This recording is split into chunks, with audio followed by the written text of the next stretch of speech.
We say good afternoon and welcome to the Republican debate. We are live and we are broadcasting live from Yaoundé, Omispo, where of course we shall be debating today on issues affecting the Republic, issues of concern, and of course we shall begin with the reconstruction of the Northwest and Southwest regions. We know that the presidential plan is on a good footing. Of course, 2 days ago, a delegation from Tokyo, of course, was in Yaoundé to actually hand in a check of 1.5 billion francs CFA to actually support the reconstruction plan in the Northwest and Southwest regions. We know that for close to 10 years today, the crisis have actually caused a lot of damage, be it in Boya, be it in Bamenda. Life is no longer the same again as it used to be before 2006, and the reconstruction process is on. Schools have to be built, hospitals have to be built, and of course we know that other public structures need to be put in place to make life what it used to be, that is pleasant, of course, in the Northwest and in the Southwest region. And of course, a partner, that is the Japanese, coming in with 1.5 billion francs CFA to help in the presidential plan of reconstruction in the Northwest and the Southwest region. So we shall be talking on that. How is this reconstruction going on? Can we say it's good news? Good news to know that international partners are coming in to help reconstruct and equally to help bring back peace in the Northwest and Southwest regions. And then equally we shall be talking football in the course of this program. The indomitable Lions of Cameroon will be going to Morocco. That will be tomorrow Sunday. The indomitable Lions will be traveling to Morocco, where they will begin defending the national colors on the 24th of December. It will be against the Black Panthers of Gabon at 8 p.m. Local time. We know that Cameroon will equally play against Cote d'Ivoire and of course Mozambique. The first match of Cameroon will be on the 24th of December against, of course, Gabon, the Gabon of Pierre-Emerick Aubameyang. And we know all what has been surrounding our indomitable Lions of Cameroon. The coach that has been fired, Marc Brice, a new coach has come in the person of David Pagou, who, of course, is accompanied by two great coaches, notably Alexander Bellingham and of course, Tungu Pile. We want to believe that the Lions will perform brilliantly in the course of this Nations Cup in Morocco. Well, as usual, I am not alone. I am with men of substance, men of caliber. I'll begin with him. They call him Dagger George. Dagger George, we say good afternoon and welcome. Good afternoon, Mr. Tabby Clarkson. Good afternoon, my co-panelists. Good afternoon to the televiewers of Camdis Television. Special greetings to all the council members of the Popular Action Party who today are presently in Boya, holding a decisive meeting to prepare for the twin election come next year, 2026. Very important meeting, but you are not there, Mr. Dagger. You are in Boya. Of course, you see, that's what we say, division of labor is necessarily. You will have preferred me being to Boya and fail your program. You see, so to say that in my post, we are two of us, so one is already in Boya. I have to be here also. I'm also representing PAP on this particular platform here in Camdis Television. It's a pleasure for us to have you in the program, Dagger George. We say thank you for coming. Equally with us, we have the man from the CPG party. They call him Fool Godfred Fool. We say good afternoon and welcome. Yes, good afternoon, Mr. Tabi. I'm very grateful to be here this morning in the presence of my co-panelists. And I extend my greetings to all the televiewers of Camdis. And I want to wish my sincere condolences to the family of the president of Manindem, and he say Kane, who lost his life, is a great loss, but we can just pray that may his soul rest in perfect peace. So that said, I think we are going to be able to tell Cameroonians what they know about the development of our beautiful country. Equally with us, we have Ayok James Sebut, who happens to be a politician. Ayok, we say good afternoon and welcome. Good afternoon to my co-panelists. Good afternoon to the Republic. Good afternoon to all the Republicans, the Socialists, and the Liberals who, together, we are all called to build our nation. Nation building is a collective idea. People from different school of thought, political school of thought, they come together, they build your nation. So I want to seize this opportunity also to say good morning to my caring mother, Mama Ines Goyas, and Mama Shiri, Lionel, Ntolo, Chungi. Those are the people who take care of me day in, day night. Without them, here in Yaoundé, I'm not sure I will live. Those are the people who take care of me day in, day night. Yeah, so they are watching. They're there on the screen watching us this morning. So, in fact, Mr. Tabi Clarkson, it's a pleasure. It's a pleasure. Thank you. Thank you. With you people. Thank you, Ayok James Ebut. Unfortunately, Mr. Anong Jacobs will not be with us this afternoon. Our fourth invitee for the day. If we can have his photo on the screen, it's true that he left a day yesterday. We are having news that he was kidnapped.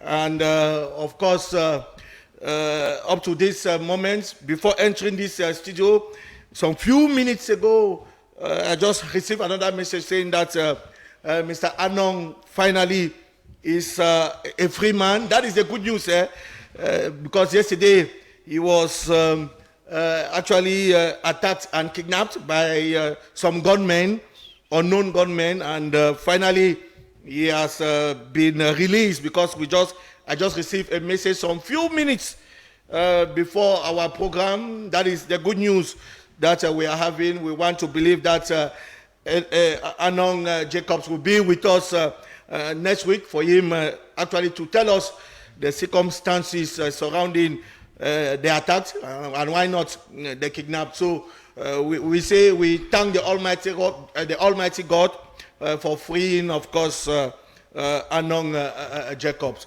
Well, we shall come back here in studio, but before we come back, I would like us to follow this report on corruption, because we know that this week it was the week of the International Day of the Fight Against Corruption, and we know that in Cameroon we have many organs that are put in place to combat this cankerworm corruption. But I would like us first to have this report before we come back.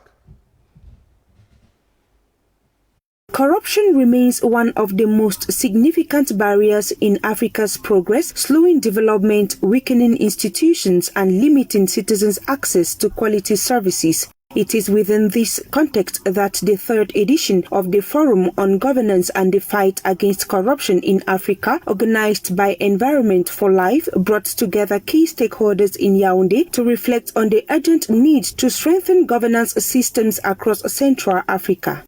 Every country, and I've worked in 4 of the 7 continents, in every country I've invested lots of shareholders' money, and the first concern any investor has to help build an economy is governance.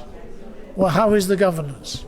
During this year's event, the organizers underscored that combating corruption is both a useful and essential tool for achieving the Sustainable Development Goals. They noted that corruption stems directly from weaknesses in governance affecting every layer of society without exception. Everywhere, the problem of governance in the private sector, in industry, and in the administration is a problem everywhere. This is not an African or a Cameroonian speciality. This is a problem that exists everywhere. We've lost the idea of la honte, of shame. A significant highlight of the forum was the recognition of progress made in Cameroon in the fight against corruption, as the ranking of Cameroon has improved over the years. Cameroon is 40th on the international list out of about 200 countries. 2003-2004, Cameroon was number 1, 2 years running, as perceived by Transparency International. It is now only number 40, so we're going in the right direction. Ultimately, the third edition of the forum reaffirmed a powerful message. Good governance remains the foundation of economic growth, social justice, and strong institutions. As the two-day discussions continue, participants are sure to depart with renewed determination to actively contribute to the fight against corruption to ensure that Central Africa advances steadily towards a future of transparency, stability, and shared prosperity. In 2003-2004, Cameroon was champion of corruption. In 2025, we are at position number 40. And we want to believe that efforts are being made on a daily basis to combat this phenomenon. It's true that corruption is not part of our agenda this afternoon, but then we can see that Cameroon is on a good footing when it comes to combating corruption.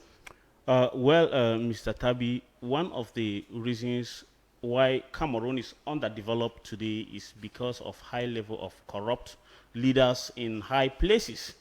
As you rightly said, in 2003-2004, the case of corruption in this country frustrated so many youth. When you see the case of Northwest and Southwest that some today are holding guns in the name of separatists, those are some of the youth being frustrated by corruption in 2003-2004. And of course, in 2025, we've seen that corruption has drastically reduced as per the report given by the report that we've just watched, being position number 40 in the global stage. I think, yes, it's a good thing that we are on number 40. It shows that there's improvement, but there's one problem. Those corrupt leaders who are in prison, where are the money that they embezzle? You know, fighting corruption, we also have to fight corruption by taking whatever that individual must have stolen from the republic. Because I think going to prison without us taking back what he has stolen from Cameroonians is a mistake, because it's that money that will help in developing the nation, because we know the case of some leaders that we cannot control their names here that have embezzled over 100 billions. We just heard from the report, Dagger George, we just heard from the report that shame, corruption is something of la honte, of something of shame. And that is not only a Cameroonian affair or an African affair. It is all over. And that we have to appreciate the efforts that are being made on a daily basis to combat this phenomenon. Of course, Mr. Tabi, when we are appreciating the effort, we also give important solutions too. Because apprehending those people championing corruption is not the final solution. Taking possession of their asset, which that asset belongs to all Cameroonians, is very vital for the development of our nation. Yes, what is your take on this issue of corruption before we move properly to our topics tonight, or rather this afternoon? Yes, I think if today Cameroon is at the position 40, it is a great resource, and those results have been obtained with the collaboration of the population. You know, one of the biggest strategy to fight against corruption is denunciation. Denunciation and also psychological elements that's supposed to play, like when you are assigned to do something or to manage a public budget, you have to manage it as a parent, knowing fully that if it happened that you were called to construct a hospital and you use the money for other means, yes, they will talk about détournement, but all those are the same, because the money that you take from somebody that you cannot even justify why. You see that you destroy the person, and you destroy even the future of the family, because that money was supposed to help for other things, but somebody will come, and there are many people who merit post and they have not been able to get those posts because because of corruption. I think if today we are at this level, we can really thank the authorities and all the institutions that His Excellency President Paul Biya have put in place to fight against the corruption, and the results today are very visible on the field. Ayok James Sebut, what is your take on that? Well, Mr. Tabi, I want just to call Cameroonians. Corruption is, as you all know, is a social ill. For us to fight corruption, we need to, first of all, see how we ameliorate the social condition of the population. I think corruption is not something very new in the world. Those who have been elsewhere, who know about political history. It's not even a Cameroonian affair. Who know, those who have that good knowledge about, that genuine knowledge in politics, they will know that corruption is not a Cameroonian affair. It's not an African affair. Even if when we leave the legal and institutional framework, we go down back to our families. You and I know that even within our family, our families, you have people. You don't even know why you see the way they behave. You see the way they try to manipulate others. You see the way they want to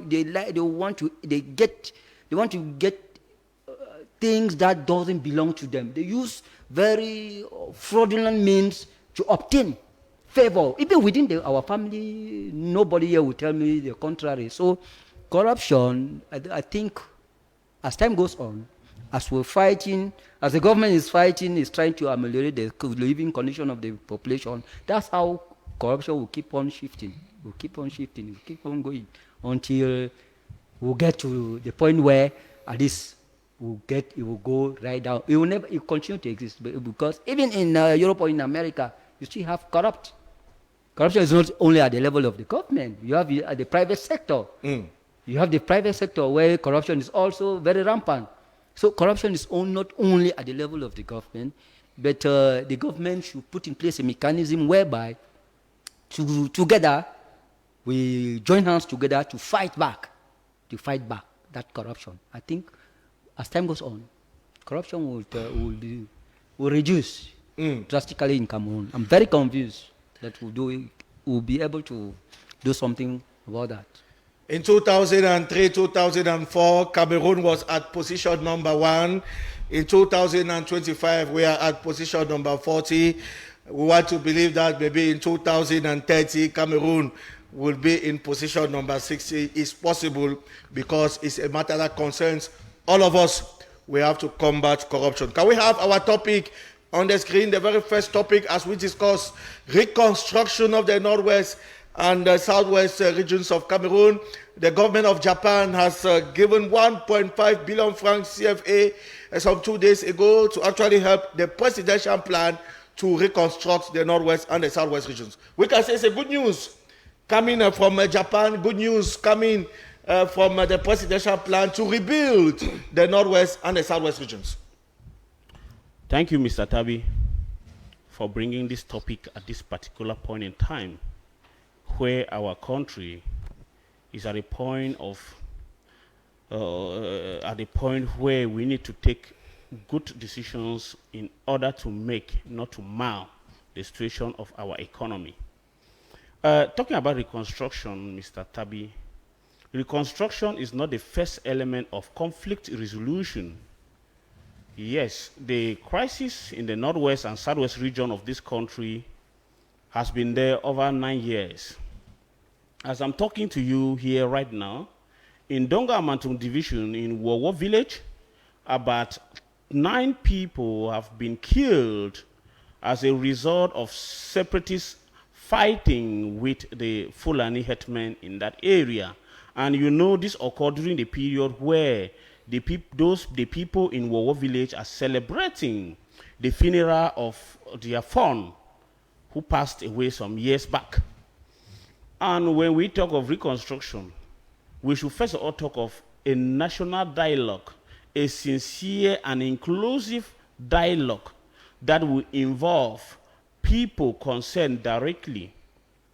We have The pioneers of the Anglophone crisis in Kondengi, they are not far away from us to dialogue with them and put first aside the crisis to normalcy and put an end to the crisis before we talk of reconstruction. We must talk of dialogue, forgiveness. When we forgive and we dialogue, and these boys that are in the bushes, they put down their guns, we can then talk of reconstructing the area. Because when we talk of reconstruction now, it's like building a house starting from the roof instead of starting from the foundation. For example, mini schools. Let us start by first with the human resource. About 1,348,000 Cameroonians are internally displaced. They are not in their homes.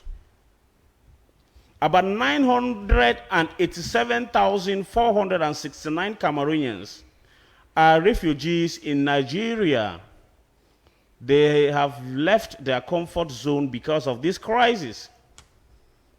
We should have talked of dialogue, bringing back the Northwesterners and Southwesterners who have been forcefully ejected from their area because of this senseless war back to their territory. We should talk about how to reinstate the fighters back also into the society. Then we can come in. But we have the GDR we can come in with reconstruction policy, because you cannot go, for example, as I've talked of Wowo, there are schools that have been destroyed. You cannot go there to construct. The voices are there. Our military are also at risk. They are dying on daily basis in the northwest and southwest region of Cameroon. Okay, this money that they have signed to come and reconstruct Cameroon, to reconstruct northwest and southwest. How will the reconstruction take place when on daily basis we had gunshot? On daily basis, our brothers and sisters are dying, both the civilians, both the military people. You see, that is why I said, when we want to solve a problem, we cannot start from the roof. Starting from the roof is a miscalculation. This will give room again to embezzlement. We've just talked of corruption now. People that will be put in charge to carry out this reconstruction. For example, we have over 67 bridges that have been destroyed. And in majority of the areas where these bridges have been destroyed, secessionists, separatists are in charge of those areas. We have areas where we have over 468 schools destroyed. And these areas still remain the stronghold of the separatists. How are we then going to reconstruct when the guys are still there fighting? Can you construct under the rain? No. Even the military that are supposed to protect us, they are at risk because they are dying there on a daily basis. Then you take a technician to come and carry out reconstruction. How? Even the rehabilitation work that we need to talk about. All these things, the first step is a sincere dialogue. If there was a major national dialogue. That, Mr. Tabi, please, we should tell Cameroonians the truth. That was a monologue. That was a monologue. That was not a dialogue. You cannot you cannot say you are dialoguing and you dialogue with people who are not the major people concerned with the crisis. We have Ayuk Tabe. He's in prison here. These are the founding fathers of this crisis. These are people that can tell these boys that drop their guns, they will drop it. What is taking us so long? What is so difficult for us to dialogue with the people concerned? We have BBC there. We have Abdul Karim there. We have so many of those activists here in Kondengi. What is very difficult for the state to dialogue with these people? President Paul Biya have taken a new mandate. And for over 2 months, we have not heard from him. We don't know whether he wants to continue with the silence of the past 7 years. Because this is the most important period, the most important time in all Cameroonians' lives for him to come out, step out, and make a difference. You can be there for 1 million years and come back after 5 years and do something and change the narratives. Let President Paul Biya change the narratives. For the over 2 months, we've not heard from him. These guys are not far from him. They should call them and discuss with them and put an end to this senseless war. We are tired of losing our brothers and sisters. As I'm talking to you now, Mr. Tabby Clarkson, do you know that in Banso, in Bui, in Tobin, kidnapping on daily basis has become the order of the day? Ransom being demanding. And we are saying, see, the crisis is still very much deadly. Military are not safe. Civilians are not safe. It is the time for dialogue. It is time for dialogue, but we have to say that there was a major national dialogue in 2019 in this country. He claims that it was a monologue. What is your take? It's true that we can still reconstruct while the war or what is the crisis is not completely over, but reconstruction can still go on. Well, Mr. Tabi, as an independent researcher and a peace mediator, so many of them don't know, as a peace mediator, I think when you talk about dialogue, what he is trying to say, Mr. Ndanga is trying to say, is about peace building. This peace building is a collective. It's something very collective. You have so many. This reconstruction, what you see is saying people to meet those who are in the stakeholders, how to dialogue with the stakeholders. I think there are people that are there to do that. Everybody has its own responsibilities. Those who are there to build the infrastructure, everybody is there. When I observe, I see that everything is there. The problem is the speed at which we expect. The problem is the speed at which we expect that things to be done. That's where the problem is. But when it comes to what he is saying, bringing everybody together, but in peace building, there's another way. It's not only to bring everybody together. I didn't say bring everybody together. I said bring the main people, the stakeholders now. The stakeholders. I don't say bring everybody together. Those are the That's the wrong narrative you are giving.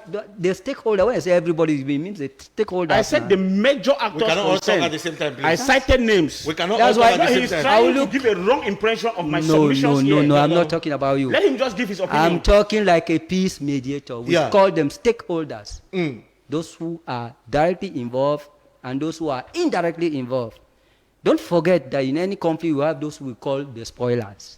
Have you ever identified who are the spoilers? Have you ever done that? No. That's where the problem is. We are more focused on the stakeholders, the direct stakeholders, forgetting that there are also those spoilers, those that are just there. Their problem is just to, as they said, they go and harass people because they are looking for money, all those things. No. So I think what I observe is that everything the government is working, they have put in place those mechanisms and they are working. It's only that it's too slow. For me, I think when it comes to infrastructure, we have, how do we call génie militaire, the military engineering corps, yes. Yeah. I think those were the people who were really fit to carry out all the contracts there in that two region. Those are the people. When the government was supposed to hand all, when it comes to that infrastructure, they were the people to take the contract. Then they introduce now those civilians to subcontract with them because they will be there to secure.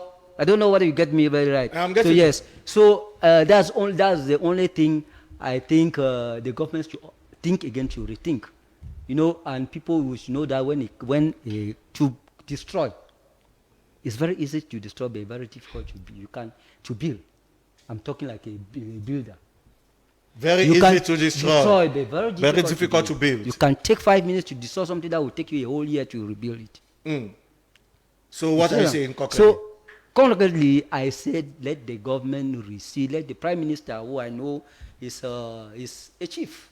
He knows more than what Cameroonian thinks. He knows because he's an authority. I think they should receive at the level of the infrastructure, because what so many people want is to see how the infrastructure, the acceleration, to accelerate the building of infrastructure and to prepare the groundwork for so many Cameroonians, those from those regions who left the region, to go back to the region and those who cannot go, how they can create an environment for them where they are, so that they should at least have the strict minimum, the basic necessity for them. Those are the things that Cameroonians expect from that commission for reconstruction. I think they are doing their job, but what we want, they should try to accelerate. And the only way to accelerate, they should put first our military corps ahead, so that civilians will come and join them, then they will carry out all the activities. That's what,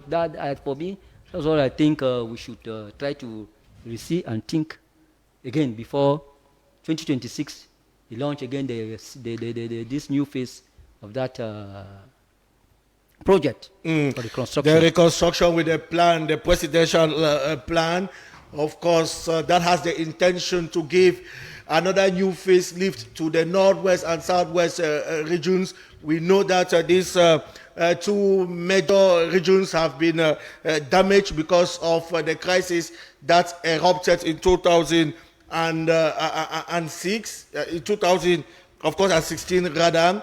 And from 2016 up to date, we know that we have many ITPs, properties have been destroyed, and so on and so forth. But government is doing what she can to make sure that life is back again in Boya and in Bamenda. It's true, Mr. Full Godfrey, that Dagger George was saying that what happened in 2019, the major national dialogue, that it was not a dialogue, it was a monologue. What is your take on that? Yeah, I took note of all that. And I just want to officially inform Mr. George that the dialogue was open and have never been closed. Because if today we can talk about independent mediators on the field, they are the one. And reinforced by the decentralization that is really becoming very effective on the field, which simply means that when they talk about the presidential plan for the reconstruction of the northwest and southwest, the projects, as Mr. Ayuk was speaking here, is saying here, is the projects are not only realized by strangers, but it is done by municipal councillors, by local authorities, chiefs, and all the rest. And today, at least, we can be proud that there are many, many things that have been done. And when I listen to Mr. George, I ask myself, I don't want to think that he want to take the people from Tokyo like very dull to come and bring in their own contribution of 1.5 billion.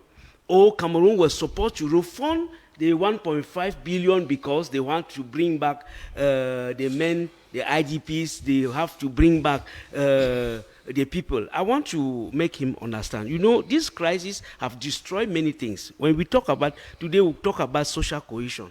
We'll talk about health, education, road infrastructure, and even security. How do you believe that there is no structure for health, there is no structure for school, people, because when we talk about reconstruction, we not only see physical things that have been done, even we have to talk about the psychological reconstruction. Psychological reconstruction means that people have to gain back confidence, because there are some who left because of fear, and they have to reconstruct their mind and give them that that sense of autonomy, to know that this zone, there is nothing there. And our forces of law and defense forces of law are doing a very great job. When you said people are dying today, you know, when we talk about guerrilla war, those people cannot be identified. And most of the time today, if they even talk about some our forces of law who are killed, they are killed by people that you cannot easily identify, who are today have their own plan. When you talk about the others who are in prison, I don't even think that they have any master of anything that is going on the field, because those people who are doing those things are not thieves. We can say they have no plan. And even the population have understood that they have no plan for them, because how can you want to construct a country and you are destroying education system. You are destroying health system. You don't want, you burn people's houses. It cannot go. And when we talk about reconstruction today, know that that reconstruction is centralized on root infrastructure, education, health, and security. And many schools have been reconstructed. When I'm saying this with facts, because I was in the process of regional, in the process for the regional councillors election, where I took the belong from those authorities who have been working in the field, who cite many things that have been done, and they are visible. Go to Boya, go to Limbe, go to Bamenda. Have you been there? When you are asking me if I've been there, Have you been there? I've been there. Okay. I've been there, and you I have have seen the people. changes? I've seen the changes. Mr. Fulgombe, I think the have last you been time, there? That's the a- last time, That's a simple question. An answer. I State the have, truth. I have been there, and And since you have I been talking think, here, you have not. Anyway, let me not cut you short. Sorry. Yeah, Continue. please, can you allow I'm me? sorry. to I'm sorry. I'm sorry. Yeah, so Please. I think I had correspondence from this region during the councillors, the regional councillors election, who give the feedback of what have been done, which means that the presidential plan for the reconstruction of Northwest and Southwest is done in collaboration with the local authorities and those who are engaged in this process of decentralization.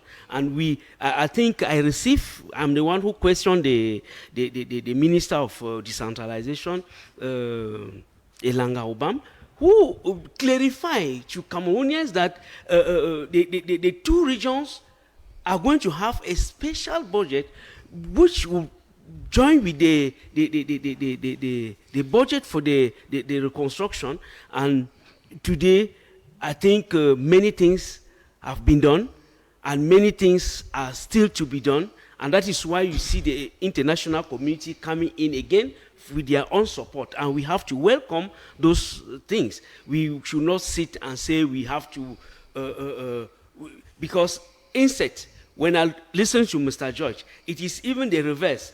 Because if you cannot call somebody to come and stay where the house has been destroyed, the first thing is to first build the house, build the schools where if the person is returning, he knows that he can send his child to school.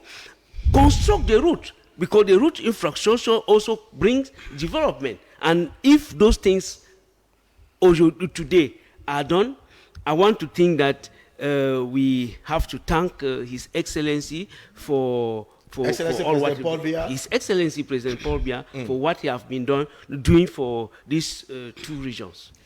The reconstruction of the Northwest and the Southwest regions, it's true that they say reconstruction is a gradual process, according to what Ayok said a while ago, that we can use 1 minute to destroy, but And we we can can take a year to even construct. a year or two to construct. reconstruct. Yes, what is your take? Yes, Mr. Tabi. Before I answer your question, I will have to correct some notions here. Any person that is an expert in conflict resolution will tell you that the first step is dialogue. If any other person comes and tell you any other thing, that person is a charlatan. He doesn't know what conflict resolution is all about. Conflict resolution must start with a sincere and inclusive dialogue. And dialogue is not once. Let me correct something here. Dialogue is not once. It's constant. It's something, it's in stages. And it is the fruit, the result of the dialogue that gives birth to reconstruction. Before reconstructing, we will have to assess the damages done before we talk about reconstructing an area. And when we talk of reconstruction, we will be talking when the area is already peaceful. Mr. Fu Godfrey says something here about bringing the people back. Somebody who left his comfort zone because maybe the whole village has been set ablaze, like the case in the Southwest, that so many villages there have been destroyed, houses have been set ablaze. They escaped because there was war, they escaped for their dear lives, and they have seen that the war still continues. How will you bring them back when the first dialogue have failed woefully? And you are talking of reconstruction where there's still gunshot in the area. I am not against reconstruction. I am not against peace. We must provide possible solution that will put an end to this senseless war. We should not be hypocrite on a Republican television. It is high time we take Cameroonians the truth. I still said this here. You can't reconstruct an area under serious war. For example, you said you've questioned the ministers, you've been in the Northwest and Southwest, and so many things has been done. Mr. Fugoffrey, cite me schools, cite me health facilities in the heart of the conflict areas in the Northwest, like Akwaya. Go to Bamenda like, too. hey, please, don't cut me, I would not disturb you when you were talking. Like Akwaya, like Kwakwa, like the Batibo area, like the Njikwa. I'm citing Bafut, the areas where this crisis is deeply rooted. Can you cite any health center facilities, any school, any road construct in those areas? That is an impossibility. You cannot cite them because there's none. Now, can you also talk about houses that have been constructed for our fellow brothers and of the Northwest and the Southwest region, whose houses were destroyed because of this senseless war, rendering them homeless? Can you cite only one person that have constructed his or her house and call him back there? None. That's why I said when we come here, we come to face fact. We don't come here to build castle in the air. This is a crisis that have caused pains to Northwest and Southwest. And when we talk here, people said, you said something here that those in prison, you are very certain that they are no longer in control of those boys. Now let me ask you one question. People are in prison and they are writing letters. How do they write those letters? And we have been reading, like Abdul Karim. I've read some of his letters on Mimi Mefo's timeline. Which means being in prison doesn't mean that they have cut the line between you and the people that you people put somewhere to cause havoc. Do you know that the Anglophone crisis is very easy to solve? You know why? God gave us the possibility by capturing the people, the pioneers of those crises and putting Konegi. Now it was time for us to use our strategy. We have professor of conflict resolution in this country. Why are they paid for if they cannot provide solutions to our crisis? At the time when we talk here, people think that we talk because we are against the state. I am not against the state. People will say we are against the government. Who is the government? We are the government. It is high time we speak. We look your brother in the face, look your sister in the face, and tell him the truth. What is the truth? Nobody wants war in this country. What is the truth? I still repeat. Yes. I still repeat. The truth is sincere dialogue. Sincere dialogue. And this dialogue will bring the peace that we want. Because we have some people, Mr. Tabi, please, let me just give me some few minutes. We have people entrusted to bring everlasting solution to this crisis. They have failed woefully. They have gone there and put their personal aggrandizement, their personal interest first. They came and do window dressing lies to the public. Our militaries are still dying. And I heard somebody say here that we should use a génie militaire. They put in front to reconstruct. Yeah. And civilian behind. That can only be done when peace has returned in the area. Because our military who are there now, they are fighting. They're shooting there on a daily basis. I am somebody who is circulating in the Northwest and Southwest. I cannot spend 3 months in Yaoundé without being in those areas. You see, somebody also, Mr. Fugofi said, do I think that the Tokyo and the rest that they came in with money, are they fools to come? No. It is like your neighbor is trying to tell you that this thing is supposed to come to an end. He comes with a helping hand. When he comes with a helping hand, you know the right direction, you know the right step to take. It mustn't mean that if I come with the money, I say, Mr. Ayuk, go to your village now and construct a house. I give you 20 million. I have given you the 20 million as a gift for you to decide whether you go straight and construct your house or you have some personal issue to sort out first, which means that personal issue in this country now is a dialogue. And this dialogue cannot take us long. If the state will include people who matters in the society. Thank you. To solve the problem. Thank you. Thank you. Yes. Mr. Tabi Clarkson. I'm very happy. I'm very pleased. I have what we call the genuine knowledge on conflict resolution. I'm not an expert. You said a minute ago that we have so many experts in Cameroon who are unable to resolve, but I have the genuine knowledge in conflict resolution. There's a difference between having that genuine knowledge and that issue. Then, secondly, I'm from the Southwest. You know it very well. I'm from Manfe, from Manu Division, precisely from the grandson of Chipayogoyong. So let me tell you, whether you like it or not, dialogue, the one you are talking of, that they should gather all the stakeholders. I told that there's another option. There's another option in dialogue. Where I'm having problem with there's you is another option. When I talk, you can meet. You have problem of comprehension. Wow. You understand? When I'm talking, I'm saying that they should gather all the stakeholders. That's why I say you have problem because I'm still telling you that. How can you say that there is no dialogue? We should bring to the table the major people concerned. What is difficult for you to understand? The major people concerned. And you sit here claiming. You sit here claiming that you are you have genuine knowledge about conflict resolution. Please, I said you should stop lies. You have no knowledge. Good. You have shallow knowledge. Good. That is not your field of study. Good. We should not come on a Republican debate and take it as a joke. Good. I don't like it. Who are these major actors? Who are those major? We have I certain names here. We have people like Ayuk Tabe. He has been there. We have Abdul Karim. So many of them that are the pioneers of this crisis. We have Ayabachu is in the other side. Why is it Ayabachu is afraid to come here? Because you know that when he comes here, they will sentence him. He's not coming for dialogue. But if Ayabachu is guaranteed that you are coming, your freedom is secured. We just want you to come, let's discuss. Ayabachu will gladly come. You understand? People like Chris Anu, they will come if they guaranteed their freedom.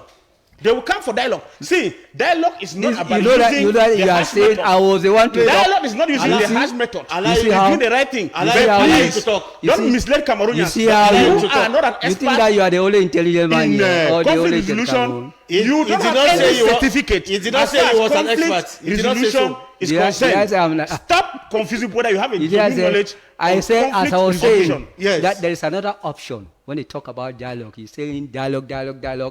There's another option that to meet the people one-on-one with you, and I think that's the option the government has opted to, meeting these people one-on-one.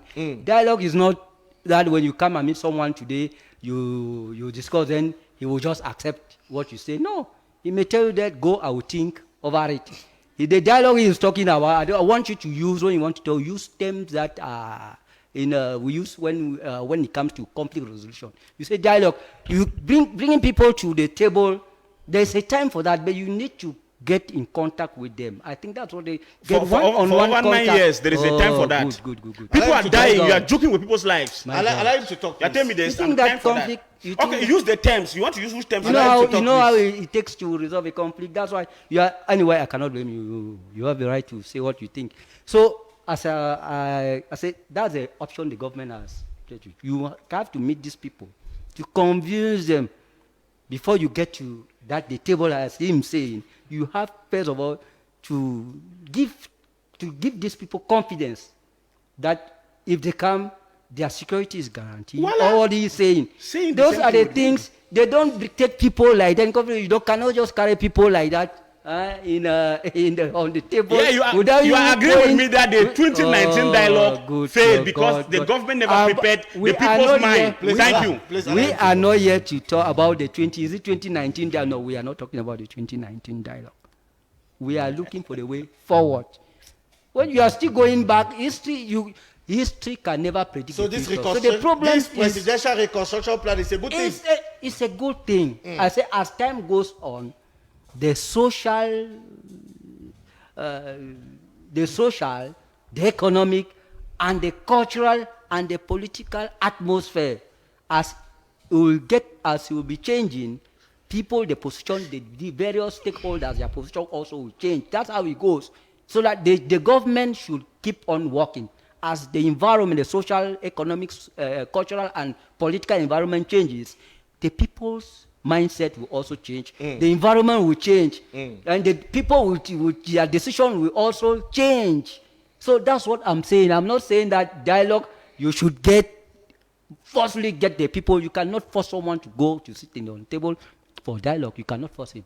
You must first of all convince, he or she must be convinced that where is he or she is going, he or she will, the voice, he His or her freedom is will be, guaranteed. not only freedom, but his the voice voice will be is heard. heard.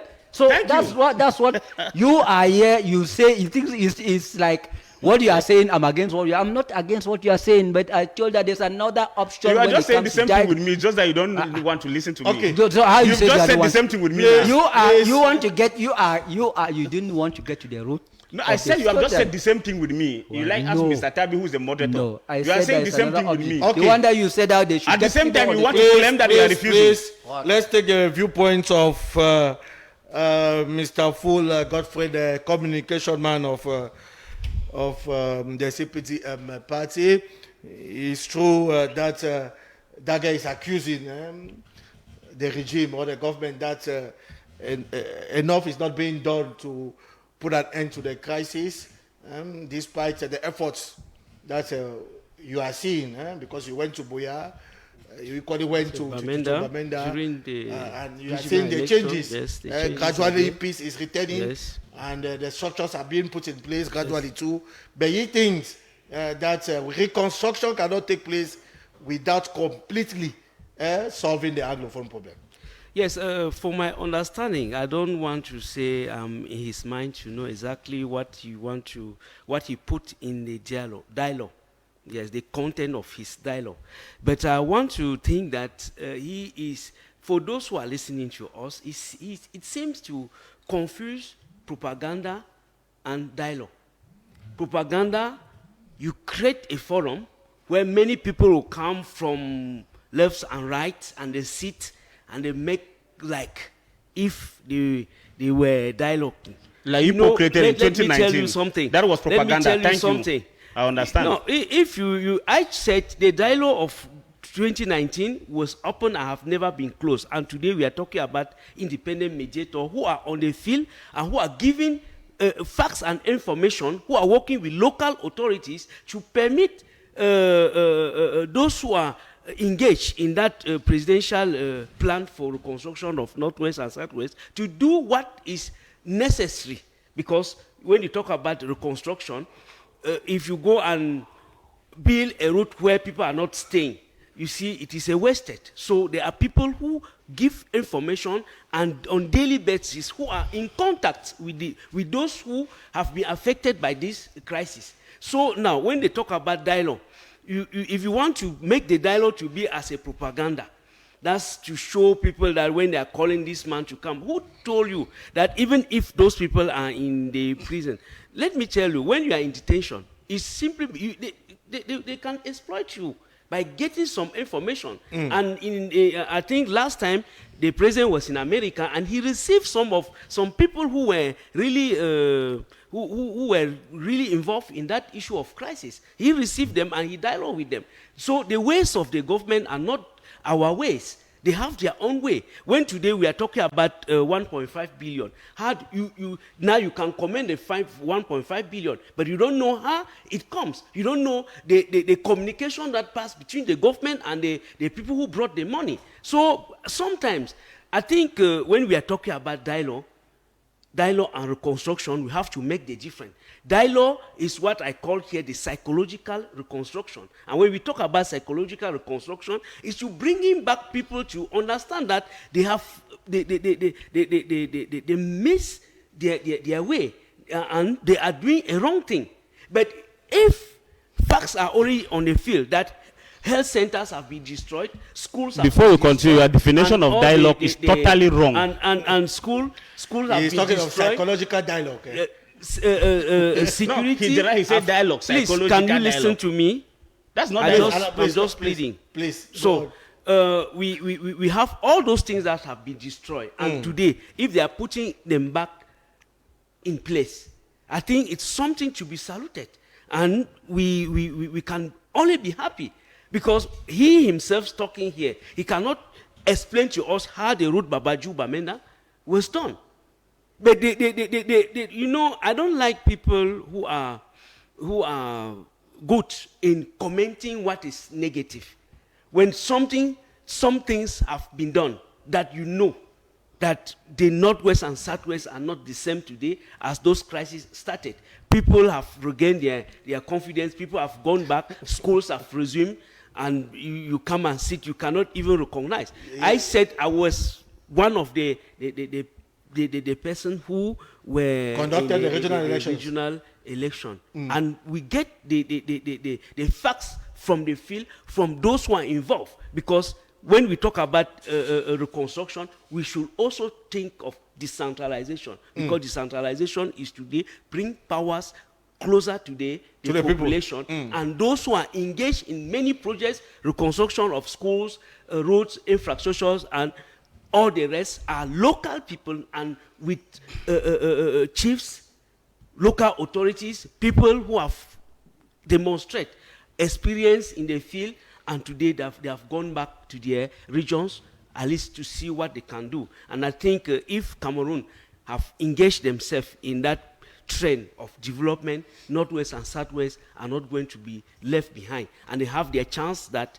not only the money for the regional reconstruction, the budget for the regional councillors is there, but they will also have this advantage of the presidential plans for reconstruction. The presidential plan for the reconstruction of the Northwest and Southwest regions. It's true that Full Godfrey is saying that you don't want to recognize that at least something has been done. Maybe it's not done at your space or speed, but at least something has been done. And of course, we have to appreciate when something is being done. When somebody gives you maybe 10 francs, you have to say thank you to that 10 francs the other person is giving you, even if the person was to give you 100 francs CFA. That is what a Full Godfrey is saying here. But we have 1 minute each as we conclude on this, our first topic. I'll begin with you. 1 minute as we conclude on this first topic, Mr. Dagger George. Yes, Mr. Tabi Clarkson, I just want to correct some certain notions Mr. Full Godfrey has put forth here. I'm not saying that the government has not done anything at all. We are talking about reconstruction. And my idea here is simple. We cannot be talking reconstruction without peace and no mercy returning to the area where we are about to construct. Because areas that we are supposed to really construct are still in serious conflict. I don't see why it's a crime that you people are so pent in accepting reality. Well, at times, I don't know. We have this crisis still continuing because at times people sit, they argue unnecessarily. You define dialogue there as psychology. Dialogue is a simple thing. We should stop complicating things. Dialogue is a conversation between two or more persons, depending on the agenda put forth. That's and dialogue. It is something constant. That's supposed to be constant. Listen, let me Not finish. that you will create a day and everything will be done that same day. Dialogue. And according to this definition, it means that what happened in 2019 was a dialogue. I'm simply trying to let him know something because he was talking about psychology. Which means, according to him, even the monologue organized in 2019 cannot be considered as dialogue, which is not true. So what I'm trying to say here is that I said dialogue is in stages. We have seen only one stage from the government. And you are here telling us that must we know everything? The public has been affected, Mr. Fugofi, let me finish. The public has been affected. You see, the public has been affected, and any solution taken must be put forth for the consumption, for the knowledge of the public. That is how we will build the minds of those who are in Nigeria to know that the government doing something. You cannot be telling me that you are building a tunnel without my knowledge. And you are telling me that you are building a tunnel. How will I know that there's a tunnel? And you are talking about schools have been resumed. Which schools? When we talk in Boya, yes. In Boyamentan, yes. In Limbe, that there have never been serious crisis in Limbe, yes. In Bamindatan, yes. Go to Uku, for example. Few children go to school, they don't wear uniforms. Go to Batibo, go to Bafut. What are we talking here? the fact is remaining clear, Mr. Tabi, not to waste most of your time, that we cannot reconstruct before dialogue. We must dialogue, put an end to the crisis before we reconstruct. And before reconstructing, we must assess the damages caused to know what and where we are to reconstruct. Period. Yes, what is your take as we conclude, your last word on this issue, Mr. Ayok James Ebot? Well, you see, my problem now is the approach, the transformative and the problem-solving approach that we have to reinforce, because I know that that's where that's where the main problem is. To transform first the people's their mindset. When we talk about the transformative and problem-solving diplomacy, because when you talk about dialogue, that dialogue is not psychology. I don't know why dialogue is mathematics or dialogue is English or French but dialogue is an exchange of ideas. Prove what your ideas, then you judge it. If you can buy it, then you say yes. If you say yes, it means you buy my idea. So let me not get into that. The problem here is, as I say, what we expect is to see how the government will accelerate. But the government has so many commitments. And I will still insist that conflict, it can start today, but to resolve the conflict takes time. There's no conflict that can be resolved automatically. There's none. It takes time, because immediately you start, especially armed conflict, immediately people start dying. What we call revenge. People become very, very revenge. People will be fighting not only because they fight for freedom, but for revenge. They want to revenge. And you get those we call the spoilers. You have so many other groups that will get into. So now the problem is it will take time, but the reconstruction should continue. It's when that in social, economic, cultural, and political environment will be changing. It will help the people to change their mindset, to change the environment. The environment will help the people to also change the way they see things, their perception. It will help them to change. So what we have to do is just to come together, put our hands together, look what is good, and propose what is good so that they accelerate the process. The process, whether you say you go and dialogue, then they put an end to the peace, they put an end to the war before they started. No. Only the peace building is, you have so many things that turn around peace building. So many things that they put in peace building. All what Mr. Ndange is saying is what we call peace building. You build peace with so many elements that come in a holistic manner. You have that holistic approach. Yes, and those so elements have stages. You go progressively. Yes, it may have stages, those elements but you have must stages. You go progressively. Progressively, thank you. Because you are dealing, baby, with men, not objects. You are dealing with men, not objects. Yeah. So someone who has lost one of his closest or a very important person in his family, you cannot just go and tell him that, no, you abandon that idea today or tomorrow, you think that you will abandon. No, it take time. So you need time. That's why there's what they call conflict prevention. To prevent conflict, because if conflict breaks out, it becomes very difficult to resolve. For peace to come about. The government already failed to prevent this conflict. It's already there. I think with time, that's why we're looking for solution. That's why I said the solution is the transformative and problem solving. The problem of this blame game will not help us to come out from the crisis. No. It's not the time for the blame game. It will not help us. To look for possible solutions. The solutions are already there. It's not hard to implement. The implementation, how to implement the solutions are there.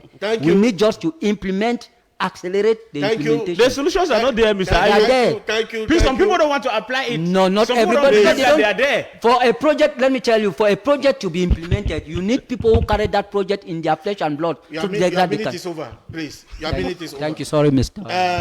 Mr. Full Godfrey, your minute as we conclude on this topic. Yes, I think Republican debate is a debate that is viewed by many, that's internationally. And I think Cameroonians are supposed to have good faith when they are speaking, because the image they are painting about the Northwest and Southwest seems to be as if it is a cacophony zone where there is no life, where people are not living, where schools are not going. And I think it is so bad for a Cameroonian who is living in Cameroon to be building such an image. And I want to make Mr. Dark George that when they talk about dialogue, it is not something that is spontaneous. It's not something that is prompt. Immediately they call for people to come and you have to know a Cameroonian is a Cameroonian. You should not cite a group of Cameroonians, maybe some few, 3, 4 Cameroonians, and think that they have heavy hand or heavy implication on what is happening in the field of Northwest and Southwest today. And when we talk about reconstruction, as I earlier said, reconstruction, we have to reconstruct the mind of people who to whom lies were told, and just for them to later on understand that that one was a nation that was built in mines. Meaning in the days ahead, we will see delegation from your government going to Nigeria to discuss with our Cameroonians there, and going to meet with separatists in the bush and discuss with them. Be gentle. No, I'm just adding to what you are saying. Before the national dialogue, I always recall that for many times a delegation from Yaoundé have gone to Bamenda to dialogue with the people on the field. And every day that they are there, you have another element that will come up. And that's where you see when they talk about dialogue. Dialogue is something that is supposed to be constant. It can take years to convince somebody, but if it happened that there are emergency, like the construction of health centers, schools, road infrastructure, and even assuring the security of people, that's not something that we have to wait for many times, because there is nothing that will tell us that as you call this person and you tell him this my idea, the person will accept. So dialogue is a process, and beside the dialogue, that we have already regional councillors who are going to help the independent mediators. Reconstruction will be going on, and I think it's a good thing, and I believe the presidential plan, as the topic earlier said, is on good footing. The presidential plan is on a good footing. We want to see back our Bamenda, our Boya, as it used to be. We want to see our Northwest and Southwest regions as it used to be before the crisis erupted in 2016. It's true that many souls have gone. We have many IDPs, but we want to think it should be a thing of the past. We are one people, we are one Cameroon, one and indivisible. We want to believe that the sons and daughters of what was called the former Southern Cameroons, of course, will come back to their senses. And then, of course, we shall have the peace that we actually cherish. We shall be talking football after the crisis in the Northwest and Southwest, the reconstruction process. We shall be talking football. We shall be talking the indomitable Lions of Cameroon. They will be traveling tomorrow for Morocco, where they will begin defending the national colors on the 24th of December. It will be, of course, in Morocco against the Black Panthers of Gabon, the Gabon of Pierre-Emerick Aubameyang. We shall be back after the jingle.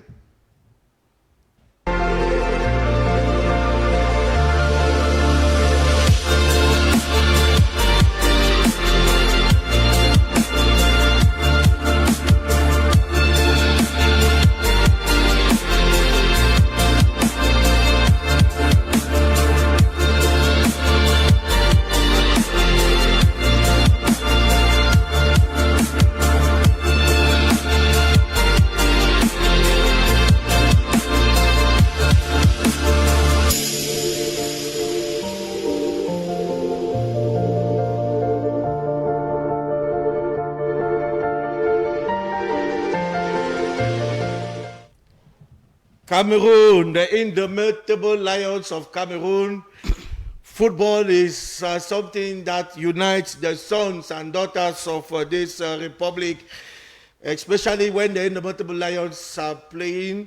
It has been the case for decades, and of course, the Lions will be against defending the national colors during the AFCON in Morocco this year, and of course in early January 2026. I'll begin with you, Ayok James Ebot. Tell us, I know that you are a football fan, that you are a supporter equally of the Indomitable Lions of Cameroon. We all know what is surrounding this, or what actually surrounded the preparations of the Indomitable Lions. Some key players have been left out. Their coach has been fired, Mark Brice. A new coach has come in, and of course, Samuel Eto'o has been re-elected president for FECAFOOT for the next 4 years. Tell us all these issues surrounding our football. Can we say the chances of Cameroon are intact when it comes to the competition in Morocco, with the collaboration of our technical director, Mr. Ledoux Alembe? Can we have our topic on the screen as we discuss the Indomitable Lions of Cameroon? Yes. Well, Mr. Clarkson, I'm not only a supporter, I'm a football fan.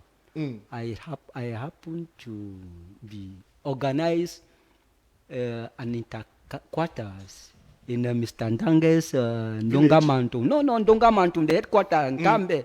In Kambe? Yes. So when it comes to football, I'm very, very interested in football. But some people will say you will leave your own man to go to Ndonga Mantum. Look, I'm a man of I have all the, you know how they brought me up? Multicultural. I'm a man of multicultural and multinationality. That's how I am. I'm not that one that will say, I'm from Mamfe, I'm from... Go and investigate, you realize I'm not even a member of any Mamfe meeting here in Yaoundé. No, I'm a Republican. I'm a Republican, and I have to accept that identity, that my identity, and remain. I don't want any other, yes. We are talking so when I want to talk, I talk about the Republic. A treat issue that concerns the Republic, the collective. So I want to let me just seize this opportunity to greet Samuel Eto'o.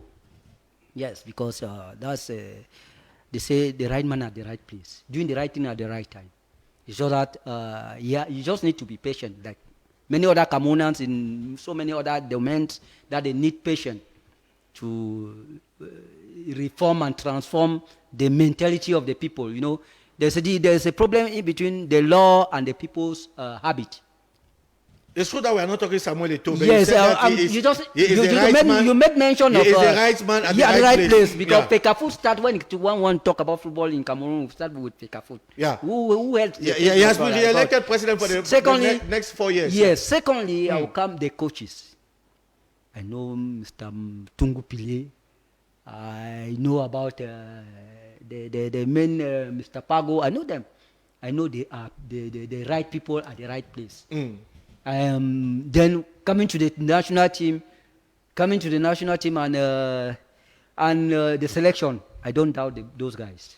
Even the fact that we don't have the three men, as we used to call them, that them three men, Angisa and Abubakar and Onana. No, Cameroon have a very good squad, and I'm very convinced that this time around they are going in to win the trophy. Yes. They are going in to win the trophy. They are going in to win the trophy. To win the trophy? No, certainly we shall organize again another program after the Nations Cup. Yes. To see whether Cameroon has won or not. No, whether what makes you to be too optimistic? When I look the selection, when I look the squad, and I see the technical bench. Yeah. When I look the squad, I look the technical bench, and when I try to go out of Cameroon and look all the African teams, all the other African teams that are involved in the competition, no. Cameroon stand a good chance to win the trophy. But you know that those coaches are not the players on the field. I said the players, when I first of all look at the players. Okay. I know the players in their various teams. I know what are their performance in their various teams. Yes. When I go out and look, all these other African teams that will take part in that competition, I think the level, Cameroonians, our players, they have the level.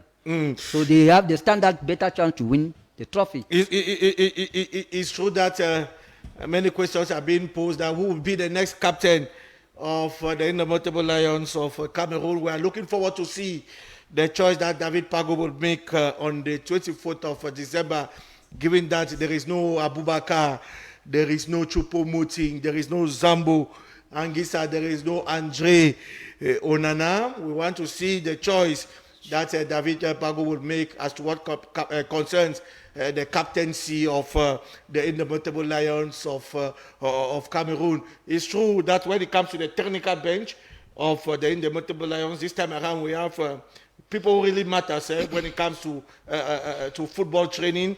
We have somebody like Alexander Belinga who knows the job very well. Tungo Pile himself too is somebody who knows it. Same like David Pago, who is the main man. Are you equally optimistic, given that some names would not be present in Morocco? Yes, Mr. Tabi Clarkson, you see, there is always a saying that a divided house cannot stand a chance of winning any conflict. Yeah.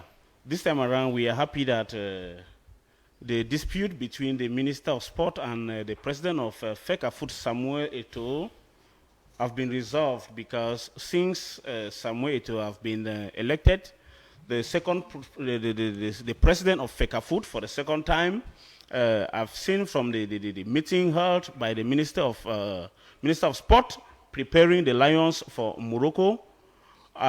He was very positive, and he did not make mention of conflict. He did not make mention of any issue again between him and Samuel Eto'o. Therefore, that first of all is a plus that they will be going to Morocco not as a divided house, but as a united, indomitable Lions we used to know.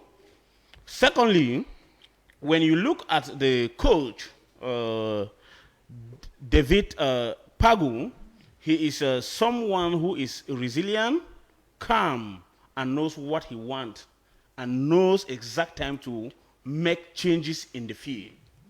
When you look, the players called up by this coach, you will see that this coach is going to Morocco not to play. You look, you see, we have some new players, maybe people don't know. You see, like Christian Kofan. Christian Kofan is a big attacker with Leverkusen. That's a player that is very decisive. It's just an attacker that during the days of Mark Priest, he refused to come to Cameroon because of conflict. We have a player like Dina Ebimbe. We have Gezeno. We have a handful of these new players who are very decisive and technical. Players that will understand the side of play, the style of play of Brian Bemo, Carl Etayong. We are having young generation, and history holds that each time Indomitable Lions goes for African Cup of Nations with a younger generation of Indomitable Lions, they always come out victorious. In 2017, during the finals, we had 8 Indomitable Lions players in the field. They were playing the finals for the first time, and they were participating for African Cup of Nations for the first time. We had only 3 old Indomitable Lions to accompany them in the field, and they came back victorious with the trophy. So we are hoping that same history of 2017 will repeat itself this 2025. It's not arguable, it's inevitable that sport is that discipline that unite Cameroonians. The reason why we want them to at least give us that joy, that peace, and it will also necessitate the dialogue I'm talking about, because you need to know that when there is Cameroonians are playing, when Indomitable Lions are playing, even the separatists, they watch the football match. And then, so it's a uniting factor. When the Lions score. Yes, it's a uniting factor. That's why we are saying that the right thing should be done for everlasting peace to return in the northwest and southwest region of this country. Yes, Mr. Full Godfred, the Indomitable Lions, the chances of the Moroccan expedition, are you equally very optimistic that Cameroon will take back home, or will bring back home the trophy? You know, when we talk about football, we recall the history in 1990, where Cameroon was found in the world map to see exactly where they were located because of football. And if today we are talking about football, the head of state have always cited Indomitable Lions like examples. And I think they are going to show Cameroonians with that teamwork at Morocco to bring back the trophy. And, football today is no more what we thought before. It is not because you are called Indomitable Lions or you are from Cameroon that you are the winner. You have to play. It is on the field that they know exactly who can do what. And if we have a technical team today and this peace and unity have come back to in the midst of the team, I want to believe that in Morocco we have to come back here as the winner, because I know when Cameroonians are willing to do something, they do it in the best way.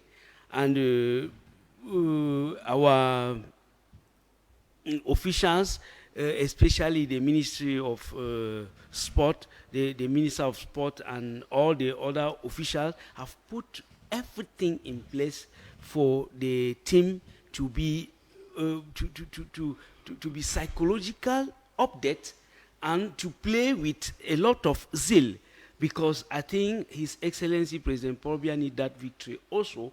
As Mr. George said, it is a unified factor, because when Cameroon is playing, nobody can stay. There is no political party. There is no political party. When the Lions are playing. And it is when you embrace your enemy that you believe that there is something happening. So I think all what we can wish for the Indomitable Lions is the victory, and let them bring us back the cup in Cameroon as usual. We say thank you. It's true that Mr.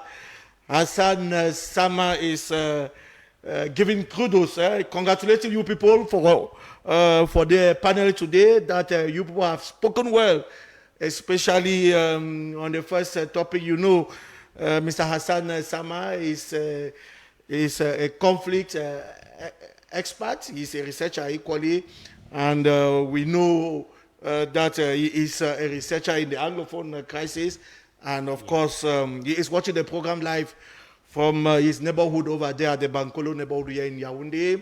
He is actually saluting you people here in studio. It's true that we too, we are saying good afternoon to you, Mr. Hassan Sama. But the time for us to have these images with the new sportswear of the Indomitable Lions of Cameroon. It was presented yesterday.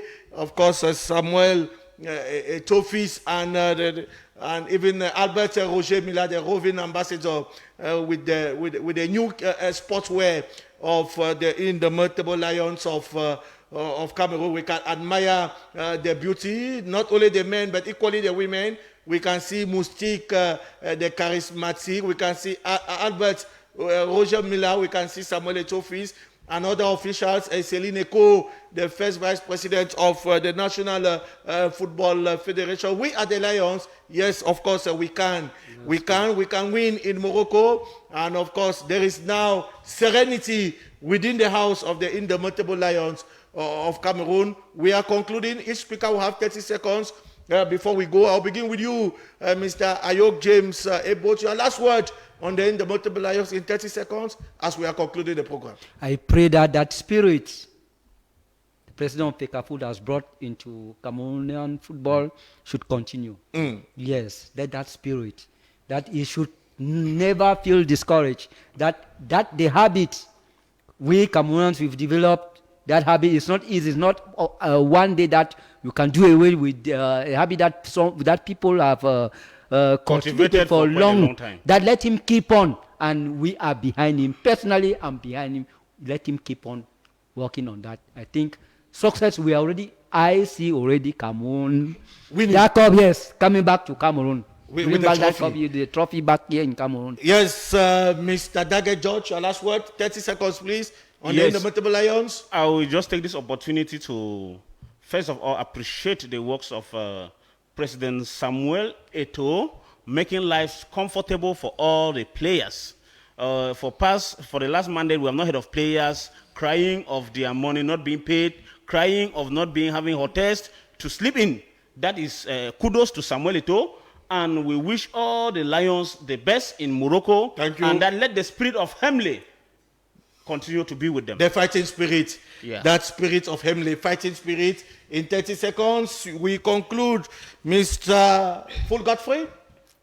We are waiting for the victory, and I think Lions are victorious. They have never failed us, even if it has happened some time ago. But this time around, I think they have to bring the joy of Cameroonians as far as victories are concerned. We are all optimistic. We are all optimistic. We want to believe that Cameroon will come back home with the trophy. But it's important to note that Cameroon has won the trophy on 5 occasions. The first time was in 1984. It was in Côte d'Ivoire. The second time was in 1988. It was, of course, in Morocco. We won again in 2000. In Mali in 2000. In 2000 in Nigeria. In 2002 in Mali. We won again in 2017 in Gabon. We are again in Morocco in 2025. There are expectations that we shall come back home with the trophy. We say thank you for watching programs on Kamzi's television. We equally thank God that our man is a free man now. Our man who was attacked last night, he was actually kidnapped, but today he is a free man. They call him Mr. Anon Jacobs. We want to believe that we shall hear him or we shall see him next week on the Republican debate. Till then, we say, may the Almighty God continue to bless the Republic as we say, Ubuntu.